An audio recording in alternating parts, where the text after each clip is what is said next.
புதுக்கோட்டை அம்மாசத்திரத்தில் திடீரென தரையிறங்கிய சிறிய ரக பயிற்சி விமானத்தை சீர் செய்து கொண்டு செல்ல நடவடிக்கை எடுக்கப்பட்டுள்ளது.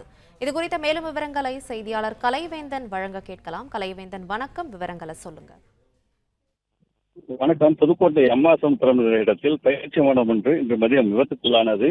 EKVA ஏர் ட்ரெயினிங் ஆர்கனைசேஷன் சேலம் என்ற பயிற்சி நிறுவனத்திற்கு சொந்தமான செஸ்னா 172 பயிற்சி விமானத்தில் பயிற்சியாளர் ராகுல் மற்றும் பயிற்சி பெற்ற மாணவர் ஹசீர் ஆகியோர் இருந்தனர். இந்த விமானமானது சேலத்திலிருந்து புறப்பட்டு காரைக்குடி வரை சென்று பின்னர் சேலம் நோக்கி வந்தபோது விபத்துக்குள்ளானது. விமானத்தின் ப்ரொபல்லர் உடைந்ததால் விமானத்தை உடனடியாக திருச்சி புதுக்கோட்டை முதன்மை சாலையில் விமானி தரையிறக்கினார்.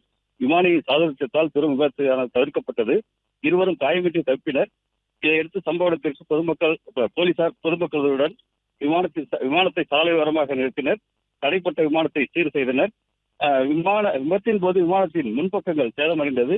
சேதமடைந்த பாகங்களை மாற்ற சென்னையிலிருந்து புதிய பாகங்கள் விமானம் மூலம் திருச்சி கொண்டு வரப்பட்டு விமானத்தை சீர் செய்யும் பணியானது மேற்கொள்ளப்பட உள்ளது.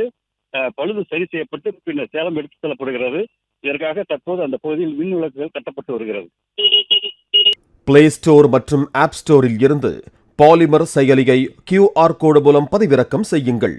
செய்திகளை உடனுக்குடன் பெறுங்கள்.